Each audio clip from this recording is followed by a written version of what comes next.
All right, so quick disclaimer: as you listen to this video, you're going to notice that the audio for the podcast on my end was super echoey, echoed, whatever. So the reason for that is I decided to use a different platform because I wasn't at the Rollout Studios. We were doing this with a couple different people, and we were all at home.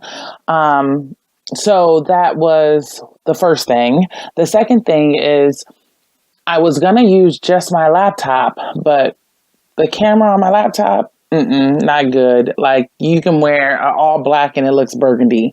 So I decided to use my phone to record my camera, but given my location, that still didn't come out super clear. You'll notice at the end of the podcast when I go outside, it gets much better. But I did not realize that the echo was so bad until after the whole thing was recorded. I played it back and it was already too late. So I learned it won't be like that the next time. So that's why it was picking up on two microphones from my laptop and from my phone. So unfortunately, I sound doubled over, and I'm still new, so I'm learning how to edit that. It may sound different on the podcast platform if I can figure that out, but it may not. So I do want to give you that disclaimer on why it sounds like that. So if you can get past that, you'll really thoroughly enjoy this talk. It was definitely one that I've been wanting to have for months. I remember telling my friend Heidi this idea probably around like last October or something. And it just, the timing wasn't right. I wasn't ready to be that honest. And then I honestly felt like other people weren't ready, but that was totally my judgment. They were all in. So it was very good. We didn't cover as many things as I would have loved to cover. And Heidi had to leave in the middle, but I definitely want to do another. Preferably over mimosas. Yeah. Alcohol is always good when you have talks like this because it can get emotional. So, with that being said, I hope you guys enjoy. Go ahead and make sure you follow me on all my social media platforms, except for Twitter. Jesus, I need to get that together. You can find me on Facebook and Instagram, Shamira Not Shamira. Obviously, the YouTube channel, make sure you hit that like button. Go ahead, subscribe to the channel. As I start to get more time and build momentum, we'll get more videos out there to everyone. If you like this, go ahead and share it. Hopefully, it's something that sparks conversation amongst other women. Hopefully it brings a little bit of awareness to other men, but I think it might bring some awareness to women who have never gone through this either, because again, as you hear through some of our stories, it was unfamiliar territory for a lot of us. A lot of our the things that we went through. So with that being said, go ahead, keep watching, and thank you for just coming by, listening, and go ahead, leave a comment below as well, and we will get going. All right, so thanks all of you guys for being a part of this. The newest episode of Shamira Not Shamira. And I wanted to talk about something that most people don't talk about, and that's mommyhood. So I have these beautiful ladies on here who have had multiple pregnancies. I just had one. Well, sort of. We'll talk about that too. But that have been through it, and our pregnancies look very similar, and our pregnancies look very different. And I think it's a really important topic to talk about. So, with that being said, I want to start off with everyone kind of talking about what you thought your pregnancy was going to look like, and what it really was. Who would like to start? Oh, and matter of fact, before we do that, let me introduce everyone. So, I'm going in order from based on what I see it on my phone. So right below me, I have my cousin Celeste. Hi, guys. Want to say anything about yourself? Oh, mother of two, and we'll get into the specifics. Right below that is my friend and the person that just can't shake me no matter how much you want to, my friend Mo. We have a very interesting dynamic. We started working together a couple years ago, and then in the veterinary field, it's really small. We wound up working together again at the last hospital we were at, and became dope friends, and she's actually one of my business partners in one of my businesses. So, hello Mo, say anything about yourself. I have 3 kids and well, I got 4 kids because my kid too, you know, he grown. But yeah, it was a rough road. Yeah. And you guys have heard her on some of my podcasts when I used to podcast at work when we had downtime. So we've had single talk, talking about dating, all that fun stuff. So we've definitely heard her voice before. Now you guys get to hear her face. And then next we have my friend Heidi, who I've been around since she was in the 6th grade. I was in 7th grade. She's been my best friend since then. Oh man, another person I can't say because we know too many things about each other. So she can't go nowhere. So she can't go nowhere. So introduce yourself to everyone. Hi everybody, I'm Heidi. I'm mom of 3, 2 little girls, and I finally just got my little sunshine baby boy who turned a year old on Friday. So I got lots to tell. And then you'll see one person popping in a little bit. Heidi may have to pop out, and you'll see one other person popping in, my cousin Tavana. I'll give her a brief introduction since she's going to be coming in late. You guys seen her on my podcast before last. She's my older cousin who looks younger than me. Crazy. She's mom of 2. She's also one of my business partners in our real estate business, so super excited to have her with me on both fronts, and so she'll be popping in too. Yeah. All right, so pregnancy. What did you think it was going to be, and what did it turn out like for anybody who wants to jump in? I can start first with my first one, being 22 years old. To me, it was a breeze. The first one was really a breeze. The most difficult part, I would say, was the sleep deprivation. That was really hard for me to get used to. With the first one, I would hear people saying all the time, sleep when the baby sleeps, or while you're pregnant, sleep now while you can. And I never, took heed to that. And 100%, that is something that you need to do. Yeah. So, with my first one, I found that out to when I did down the line get pregnant again with my second one at 27. I took some of those techniques with me and learned the sleeping patterns of, the time I need to sleep and so forth with him. So. Got it. I'm going to pause it for just a second because Kaylana just popped in, so I'm going to record it on my laptop. Okay. Who said they can get hit? Heidi, not happening. We don't want to miss your beautiful face, Heidi. No, we don't. No, we don't. You too. Miss you guys too. Yeah. All right, Kaylana, can't see your face. You look like a 4-year-old with a phone. Oh my God, that's my mom's hand. Stop. Hi, Mom. Hi, Mom. Everybody says hello.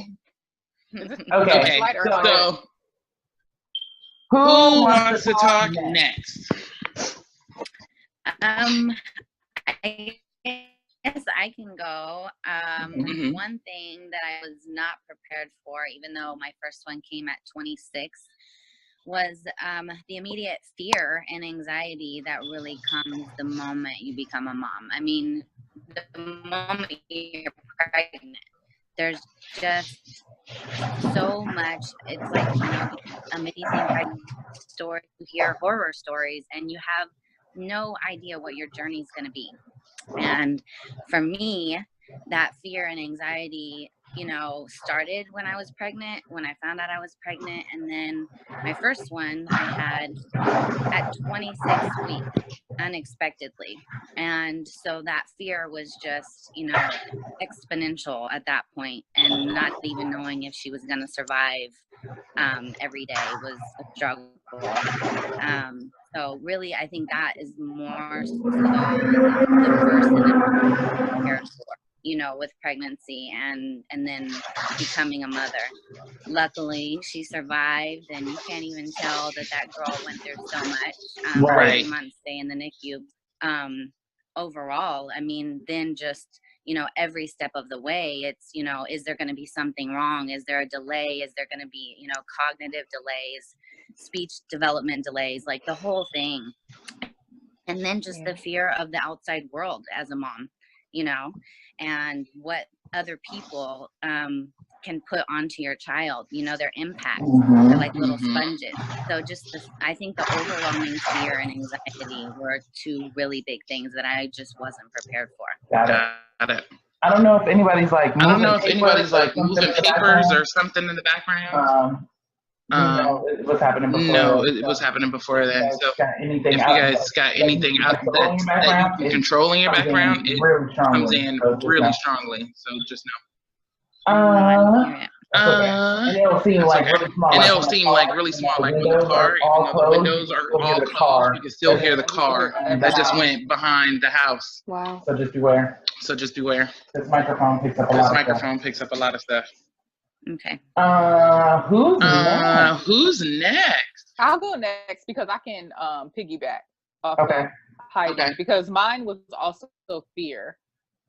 Because I was, just like you said, you kind of get set up for failure because you're pregnant and it's beautiful, and then next thing you know, you start hearing SIDS and this and that. So for the first 3 months with Caleb, I think that I was sitting there at his crib, just watching the whole night,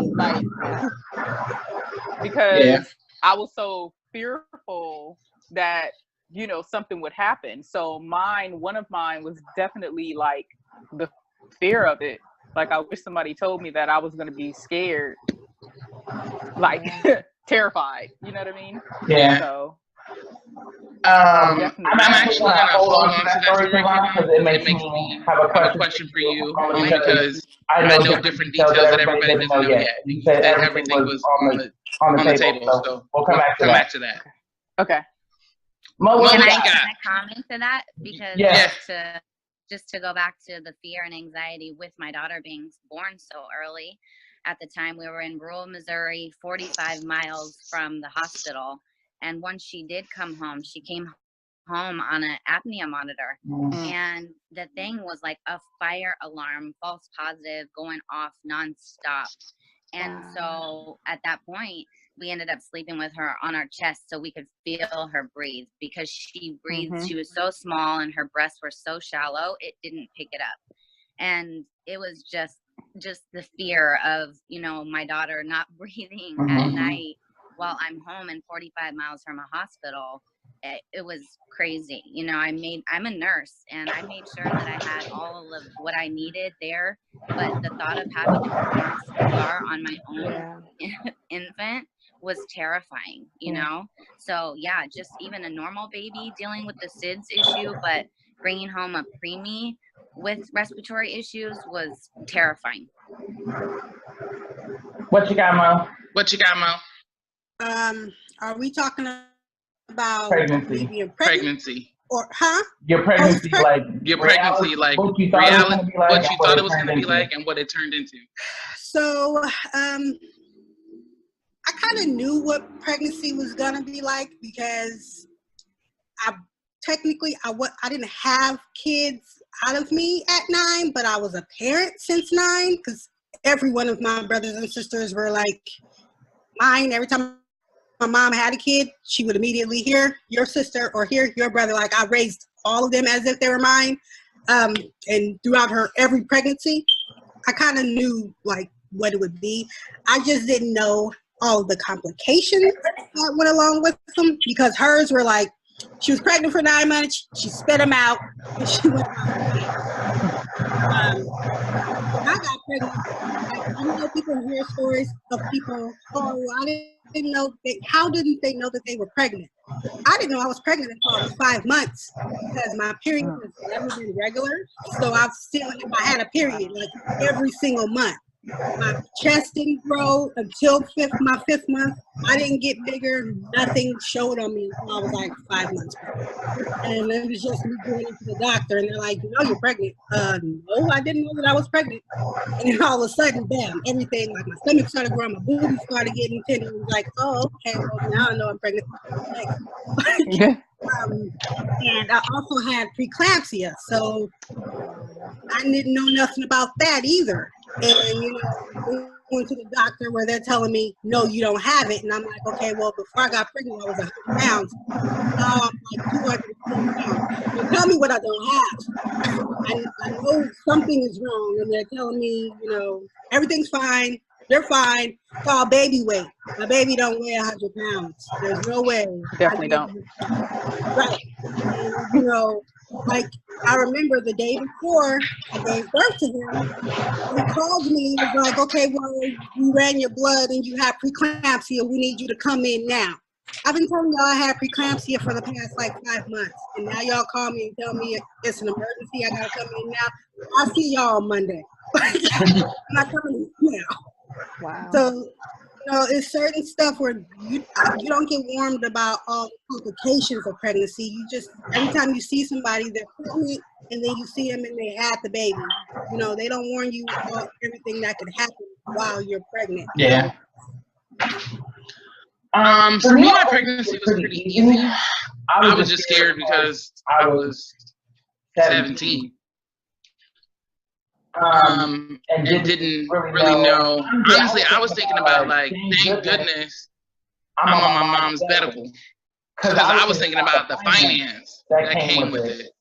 And they sent me the bill of what I would have paid, and I was like, yeah, it was like over 50 grand. I wish I still had that paperwork. So I was worried about that. I was worried about the what ifs like everyone else. But the pregnancy itself was pretty easy for me. I was very thankful for that. I just didn't know what happens next. I'm like, okay, well, you know, what happens when I have this kid? Like, am I supposed to breastfeed him? What formula should I use? Like, what happens next? Because my body's changing. Like, I can get used to that. Now I got an excuse to eat the way I was eating already, so it's okay. The pregnancy part was easy. It was everything after that. And I was like, what the heck am I going to do? So, yeah, that was interesting. But the pregnancy itself, it was pretty smooth. I just had swollen feet, but at that time I didn't like wearing shoes anyway. Flip-flops were my life. So I didn't have anything to complain about, and I always feel bad when women have horrible pregnancies. I'm like, that's the one part that you should be able to thoroughly enjoy, and it always is heartbreaking when people have rough pregnancies. I was very lucky in that sense. What I thought it was going to be like, and what I went through wasn't too different. I didn't know of horrible pregnancies until I got older. But those weren't questions I was asking at 17 years old. I wasn't asking, you know, what should it look like? What does it mean if your kid is breech? Like none of that. Like I never thought about it. So I kind of was in a bubble, which was good for me because I didn't know extra things to be scared of. So I didn't think about it. Going forward, be scared shitless. And I'm actually gonna bring up my next question because one of my things that makes me scared is something that Kaylana went through and something that my cousin Nick went through. So my question, Kaylana, for you Do you think part of your reason why you were so guarded with Caleb is because of what you went through with Exodus?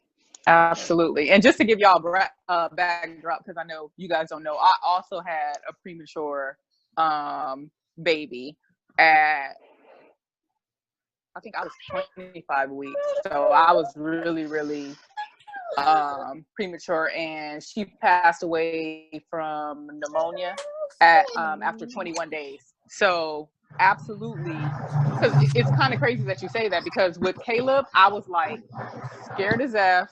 Like, I probably didn't sleep for like a month because I was so scared. But then with my daughter, I was just like, yeah, whatever. She'll be all right. Like, but yes, Caleb definitely set me up for the anxiety and the fear, and like, I mean, I can't express to y'all because, you know, good thing none of you guys have been through it, but you have no idea like how scary it is to lose a child and to have another one and just be like, well, what if something happens? What if he gets sick? You know what I mean? Like, so yes, that set me up for pure anxiety. Yeah. Pure anxiety. How was that for you? Because yours was different than what I went through with Nick. And I know, like, I've never lost a child by Mm-hmm. chance. And I'll explain that a little bit later for the viewers. But getting that phone call with him, having to run down to the hospital, having to talk to the nurses before he even got there, and getting the news. Like, I know what that felt like. I know what that felt like as a bystander. You had to make the decision to pull her off life support. What was that like for you? To be honest, it's kind of weird because it wasn't as hard as you think, because you know it's your baby, so you have a soul connection, like something is there no matter what's going on. And on the last day, you know, her oxygen was extremely low. Basically, you know, she was just living off of life support. And I swear to you, she turned over to me and looked at me, and like, you know, through motion, it was like she told me like, I'm done. And I just looked, and I literally, nobody was there. My mom, nobody was there. Like, they were on their way. They were like, you don't want to wait for your parents? I was like, nope, take her off now. I was like, take her off now. And I just let them take her off, and they put her in my arms, and she had her last breath. But it wasn't as hard as it seems because, you know, we had communication. She told me what was up, so I just did what I had to do. But I remember you saying that too. Yeah, I mean, it was hard, but I knew it was the absolute thing to do at that very moment. Like, I wouldn't have changed it. Like, I still would not change it right now because I knew that's what needed to happen. And the good thing, we're talking about mommyhood. And the good thing, we're talking about mommyhood. And you can hear probably my niece in the background. That sounds like Lonnie, right? Yeah. That's in the background, right? Oh, no. So, This is got it. Melu, then. Yeah. Got it. His bottle. Yeah. So, sorry, guys. No, it's okay. That's just a part No, of it's Totally okay. understandable. That's just a part of Right. motherhood. We're used to it. We got it. Yeah. Hi, Munchkin. Hi. Say hi. Hi. Oh, she's shy right now. Don't let that little face fool you. She keep up with the best of them and terrorize anyone. So don't let that little innocent face fool you. She can keep you on your toes. I miss them, by the way. My kind of girl. She takes after somebody. All right, so we had talked about, I posed a couple questions for you guys, and I talked to you guys about three things that you wished you were told when you were pregnant, or whether it was your first pregnancy, your second pregnancy, or for your third, because there's a couple of us. Oh, that's perfect. Look, we got 1, 2, and 3 in the group. I'm the only one with one. So what are some wish you were told when before you became a mom?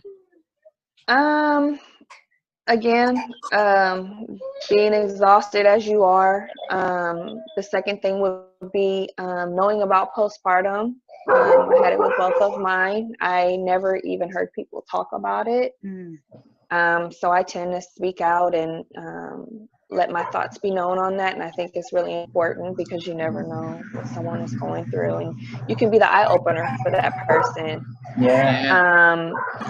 And the third thing that I would say, I was scared to change a diaper the first time. Really? I was. Her legs were so small, and I was like, oh my goodness, this is gonna be so difficult.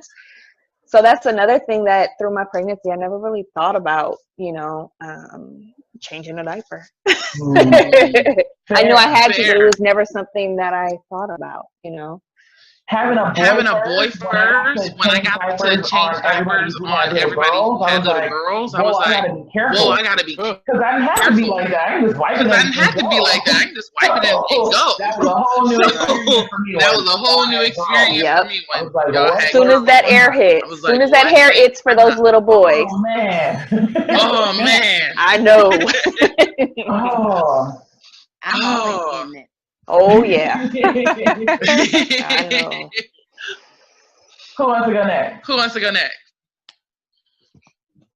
Mine isn't, the three things isn't for when they were kids. Mine is, I wish somebody would have told me how expensive having kids is. I'm selfish as shit. 3 of them and then gotta share my stuff 3 ways. Oh my Jesus. Man. I get it. That's a struggle within itself. And then they didn't tell me, when your kids go to school, you going to school too. Like all their homework, that's your homework. Yeah. Facts. Yep. Big facts. Right. So when you think you graduated, no, you ain't graduated. You still got more years to go. They got new stuff they learn and then you learn too. Yep. Right. Yeah, we got to do new math. Yeah, I don't understand. Like I had to Google math for Kai when like the 5th grade.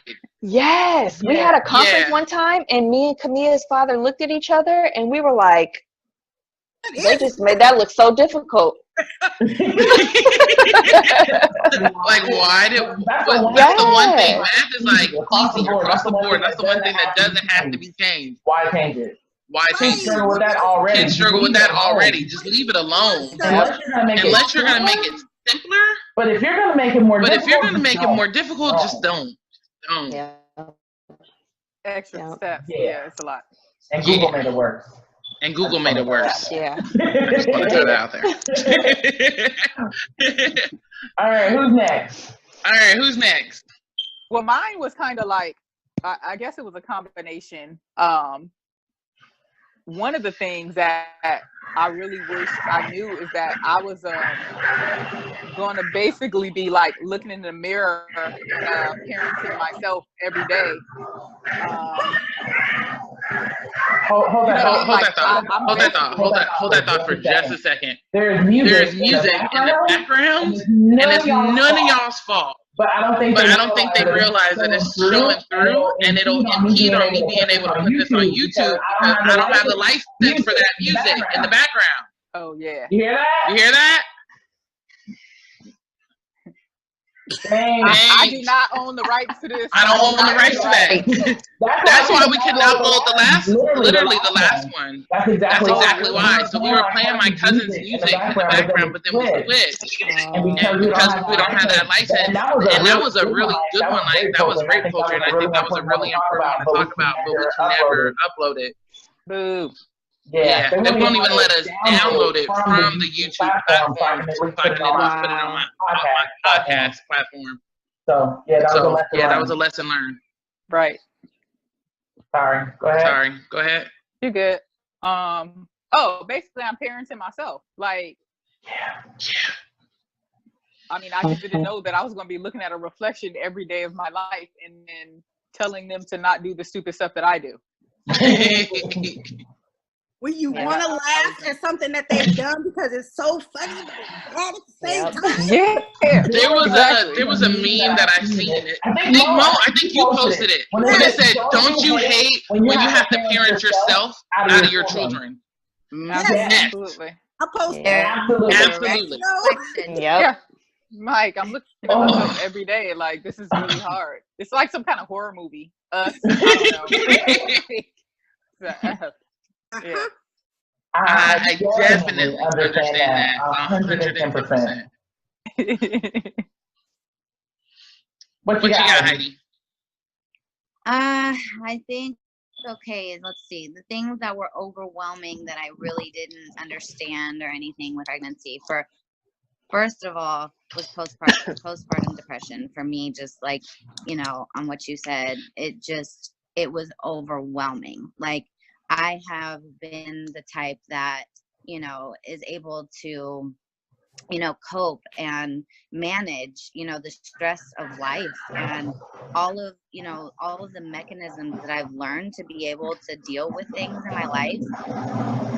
All that goes out the window with postpartum. You have absolutely no control over it. You don't understand why, and you just can't manage sometimes. And for me, that was what was so devastating, to have to understand that I didn't have control over that. I couldn't just pick myself up and make myself be in a good mood that day, or want to take care of my kids, or whatever it was.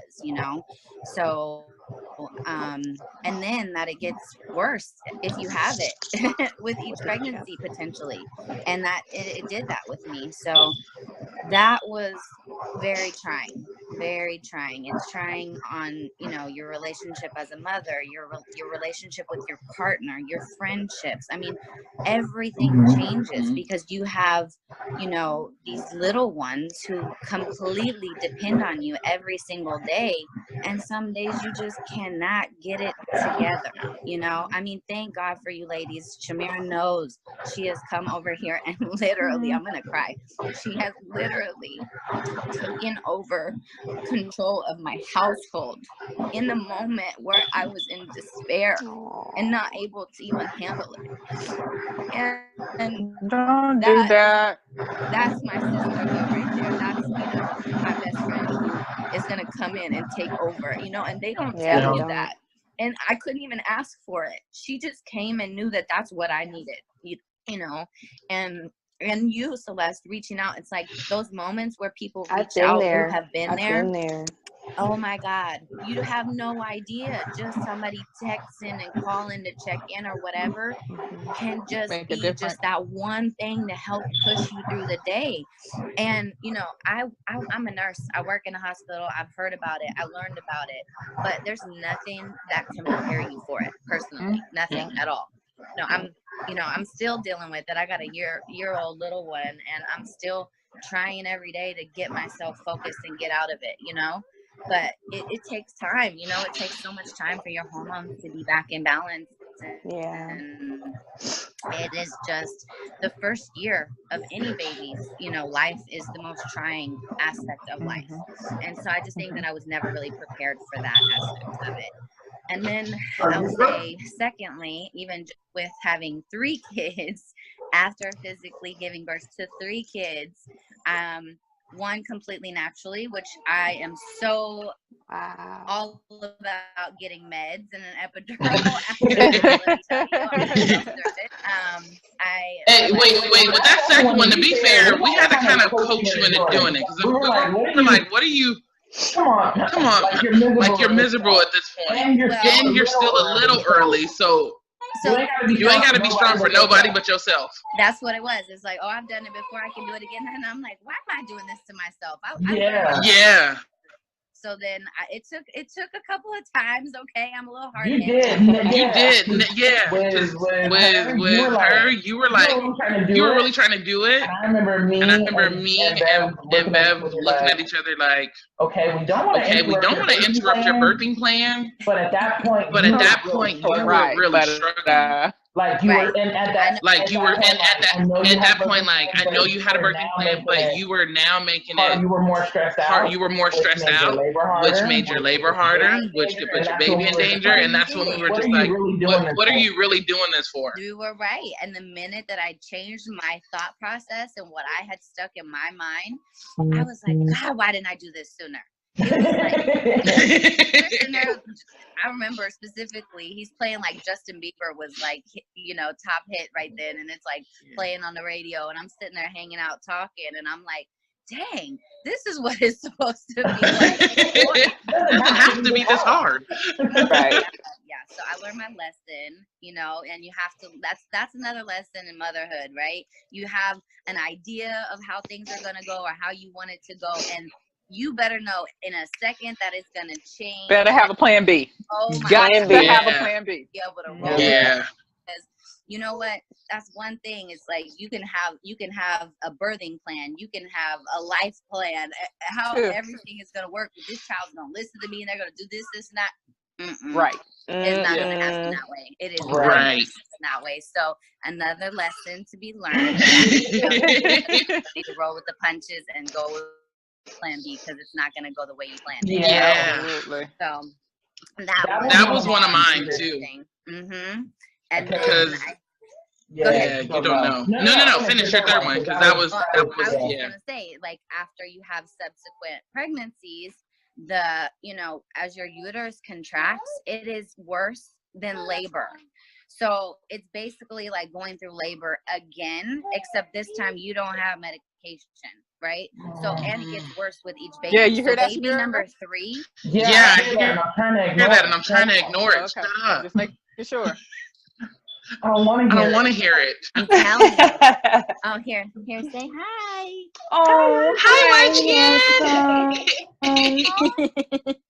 So, literally with him, I felt like I had the most normal because the first one I had at 26 weeks, 2-pound micro preemie. Second one, strict 6 months bed rest. Okay, I'm talking about isolation, atrophied muscles, pain, depression, the whole 9. And that baby didn't want to come. Thank God, she was full term. And the one that you guys saw earlier. Oh. And then with my son, I knew it was a boy. Everything was different. It was so easy.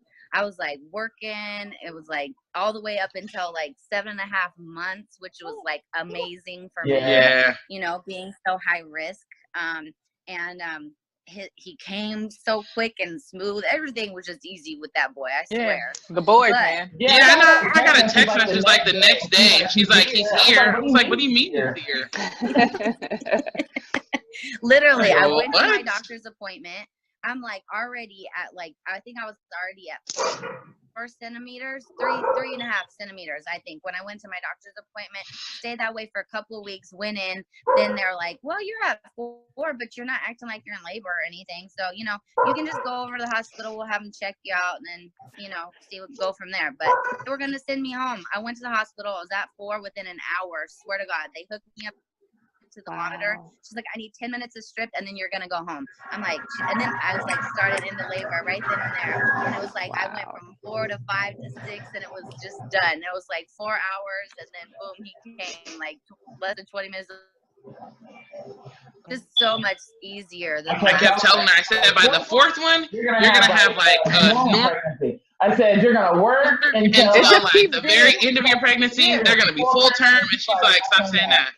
Stop talking about this 4th kid stuff right now. I don't want to hear it." I got my little son. 4 is my favorite number, so I say go for it. Yeah, wait. She says 4 is her favorite number, and she wants you to go for it. Mention pregnancy to her. Y'all, wait, right? Hold on. I'm older than y'all. My hands are full. I'm good. Like, wait a minute, I'm older than y'all. My uterus is 38. You and Celeste are almost close in age. So Celeste, you're about to be 37, right? I'll be 38. Okay, yeah. So see, my uterus but neither one of y'all are about to be. Yeah, neither one of y'all want more kids. No. I'm done. So yeah, one of the things that I wish somebody told me was the whole have a backup plan. But again, I was 17. So his other grandmother had told me about how she had all 3 of her kids naturally. And she was like, it was no big deal for her. And I was like, all right, cool. So it was always for me like, I'll have them natural if I can, but if I can't, then there's no shame in having drugs. But I didn't know that there was hella options to have kids. Like I didn't know about water births and home births and all that fun stuff. Like having doulas. I didn't know of any of that. So I wish I would have had more options at my grasp so I could make a better decision. Because now when I think about it, I don't want to have my next kids. I don't want to have my next kids in a Ooh, hospital. are you having a water birth? I'd like to have them at home. I would like to. I would like to if I could. Or maybe even in a sitting position, like learning that being on your back makes it a little bit harder to deliver, and that's not the natural position, but that's just what's natural for hospitals. Like now that I know all these different options, it's making me kind of contemplate how I want to have the next pregnancy. The second one was just like everybody else. Postpartum depression. And I really only have two that I wish somebody would have told me. And this is the second one. I didn't have anyone around me to know what that looked like. My first time seeing it on other people was Heidi. Because I only knew of my experience, but I didn't know that that's what that was. Everyone was just telling me, oh, it's the hormones, because I was crying out of nowhere. Or the exhaustion. And I remember, like, people think I'm joking. People think I'm joking. When I say, I'm surprised Kai made it, man. Sorry. I'm happy he's here. That's okay, yeah. It's okay, yeah. And it's a real reason. Because I really thought I was going to kill my child. I remember him crying so much that I was just shaking him so badly because he just wouldn't stop crying. And when I think about it, it hurt. But I really did that because I didn't know what I was going through. And nobody told me. What that was. There was no getting help for that. There was no getting help for that. I remember waking up one. They don't talk now. They talk about you shouldn't, sleep with your kid because you can kill him. I remember waking up once and going, why does his cry sound so muffled? Like, why does he sound so far away? So I woke up to figure out where he was. He was under me. I'd almost smothered him. Oh goodness. So when I say I'm thankful for that kid to be here, I mean it. Because there were so many times I almost killed him. And I didn't mean to. I just couldn't help it.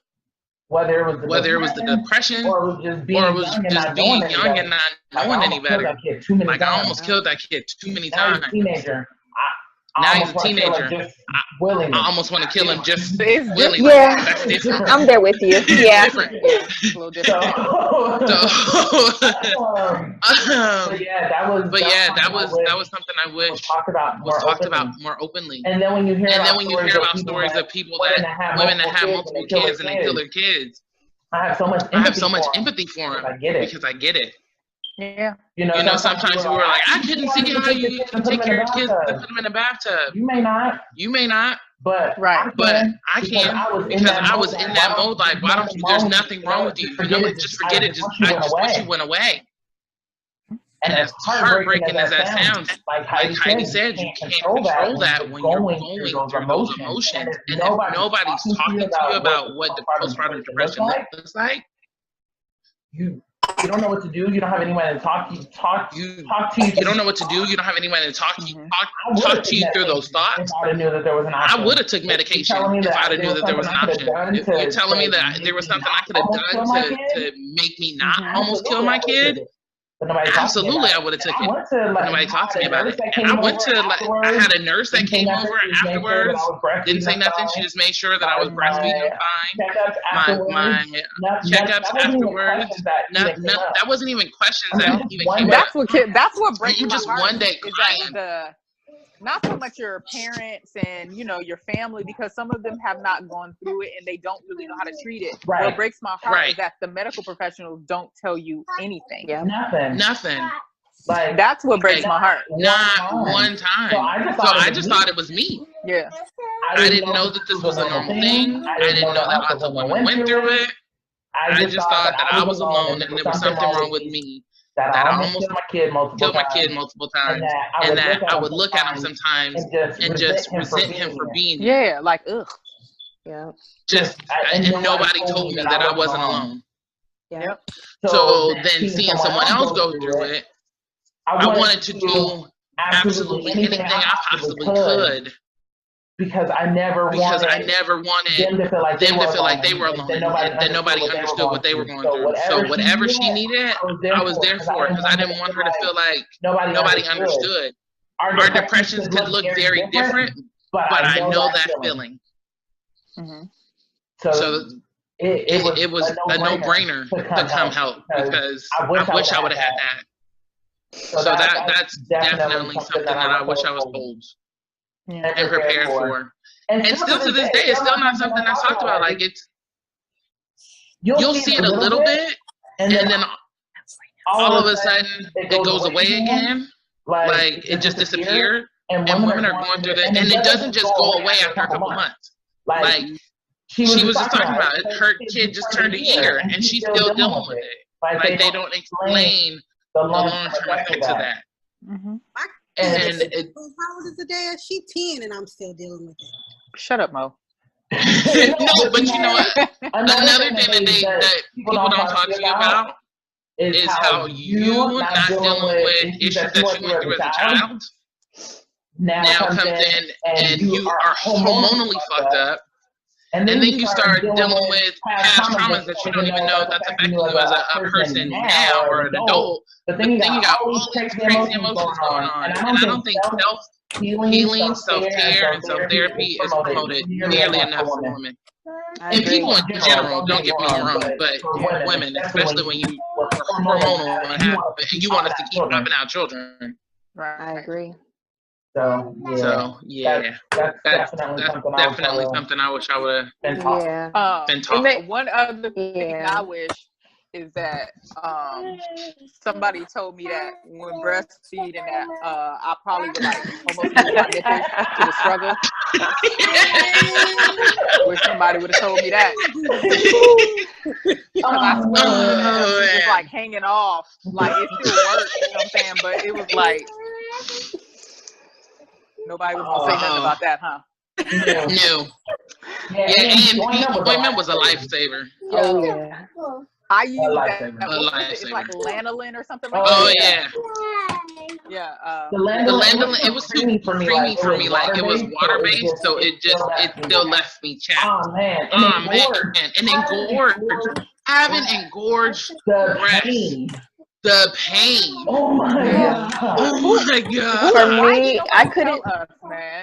Yeah, I couldn't breastfeed with my first one. My postpartum depression was so bad that I didn't even want that connection. It just it hurt too bad, and it completely just pushed me away from doing it. So I felt bad because I know how important it is for your child, but going through that at that moment, it's not important enough. It's not important enough. Mm-hmm. No. But that's what kills me when other women like shaming other mothers for not breastfeeding. Oh no, I would never do that. I hate that. I was going to say that. It's totally fine if you can't do it. Yeah. It doesn't mean your baby's not going to be healthy. It doesn't mean that you're a bad mom. Like, nothing. You know, like it doesn't mean that at all. Yeah. You know? No, I hate that one. Like, are you breastfeeding? Like, what does it matter? Like, there's so many other things going on in that mom's mind that to breastfeed or not to breastfeed may or may not be the main thing that is on their mind. Yeah. And then look at all you Similac babies, y'all made it this fine. I was breastfed for a little bit, but I'm still all right. Hey, but we made it through. I was a preemie, so I wasn't breastfed. And we made it through sitting in the back of station wagons with no seatbelts, living in houses with smoke. Exactly. What? Breaking out the water hose. Oh, drinking out the water hose. Yeah. Eating the lemongrass. Yeah. Oh my god. I was just thinking about that the other day. Lemongrass. Piss flowers from the dog. Yep. Yeah. Oh my god. Why did y'all do that? I don't know. Who started that? And why? It was amazing. Had a party up in it was a little tart. It was a little refreshing. I don't know. Shut up, Devon. No, you are absolutely right. So when my other friend, Asia had her baby, it threw me completely off. When only 4 people could be in the room. Samira don't know that. Samira had a full-on house party in the room when Kyle was born. I mean, people turn was up. Wait. Who wants to count for me? I'll name everybody that was in the room. Who wants to count for me? So it was his dad. So it was his dad. All right. So it was his dad. My mom. His mom. My dad. His dad. Those two, they were in the room sometimes, but they mostly, when it was time, once my vagina was out, they stayed in the hallway, but they were like, if anybody closes that door and we can't hear nothing, it's a problem. My sister was there. My sister was there. His sister was there. His sister was there. Her then boyfriend was there. Heidi was there. Stephanie was there. Asia was there. Asia's auntie was there. Alex didn't. Yeah, Alex showed up. Aaron's aunt was there. No, I already got that. You messing up the count. How many we had, Kayvana? 14. Boom. Yeah, 14, ma'am. 14. No, it wasn't. That the rest was the staff. Yeah, the rest was the staff, which were like 4. Yeah. No, there's nobody missing. And here's the crazy thing. Like, I had no idea that I was in the hospital for 2 days before I had him. Wow. That's how like, and that's another thing. Like, with the drugs, I was too high. Because I didn't remember a lot. So there was a lot of things. A lot of memories that I felt I was robbed of. A lot of memories that I felt I was robbed of. 2 days. The Senate came up and went down because twice. Again, 2 days. The Senate came up and went down twice. They went to the movies a couple times. They would go and come back. I had no idea I was in there that long. There is no reason why I needed to be that drug. Just make the pain go away, and I was good. And if you notice that I'm sleeping through a lot of it, like, that's not necessarily a good thing. That wasn't my birthday plan at all. I wanted to be present. I remember trying to push. No, wait. Before then, my dad made chicken for everybody, and they told me I wasn't supposed to eat. I ate anyway. I remember throwing up and then passing the little bucket around. But I remember trying to push and telling them he wasn't going to come. And I said, I know this is my first pregnancy, but he's not coming out that way. They tried the vacuum, they tried the forceps, and finally they said that. Finally they said they're going to have to do emergency C-section. My mom was in the background saying that she was going to go, but I don't remember that part immediately. I remember being in and out of it. I woke up at the most opportune time because right when they were going to wheel me in, I remember looking and going, why is my mom going in there with me? His dad should be in there with me. And she was like, are you sure? I was like, hell yeah. Like, there's no, I would never rob him of the chance to be there when his kid was born. But I'm glad I woke up at that point. But I was so high, like, I don't remember going in there. I remember feeling relieved when they pulled them out. And the doctor then said, oh my God, this kid's as big as my 2-month-old daughter. I remember that. I remember his dad coming over playing a joke on me and saying, it's a girl. And I was like, really? And he goes, no. But I don't remember what he looked like when they brought him over to me to see, because I really don't remember that. I remember when they wheeled me out, and his dad was his grandfather was there to take a picture of me when I came rolling through. So I remember that flash, but I don't remember anything after that. So I was too high. Like I felt like I was robbed of the memories of having a birthday experience for my kid. But they don't tell you that. Like, they don't talk to you about a drug plan. They don't talk to you about that. He looked like mashed potatoes just like every other baby, so you ain't missing. Oh yeah, I remember he was ugly. And they brushed his hair long. So instead of brushing it so the hair went down, they brushed it backwards, and it was horrible. So he was a pimp named Slickback. A pimp named Slickback. Absolutely. But yeah, it was more drugs than I wanted. So next. I didn't have drugs. I didn't have drugs. You said you don't do drugs? Mo? Oh no, I didn't have them. Huh? No, I heard you. No, I heard you, Kevin. What were you saying, Mo? They gave me the what were you saying, Mo? so I was able to get my every time I needed drugs, I had the button where I could push.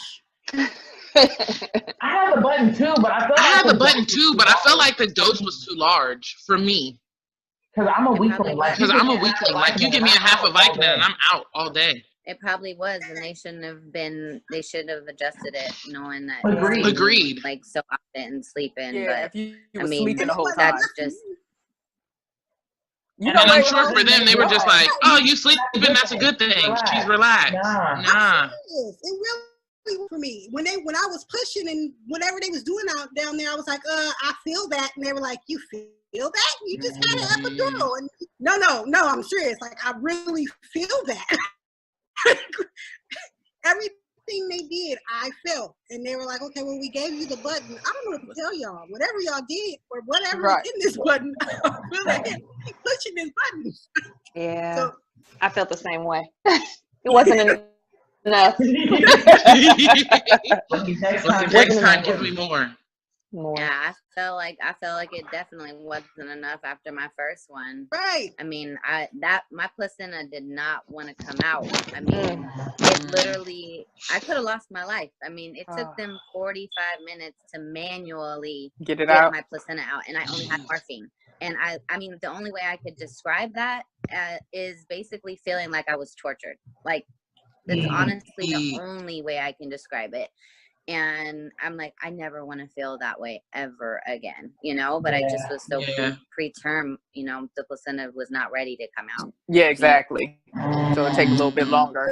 Those are the things like postpartum hemorrhage and, you know, preterm, you know, labor and birth, like, you know, that if they couldn't have gotten it out, my life could be in danger. You know, they don't tell you, they don't talk about those things, right? You know, I mean, it's the fluid shift of your body when you're pregnant and everything. I mean, you know, some women have these amazing pregnancies, but you have no idea. Anything can go wrong at any moment. Yeah. Baby. And people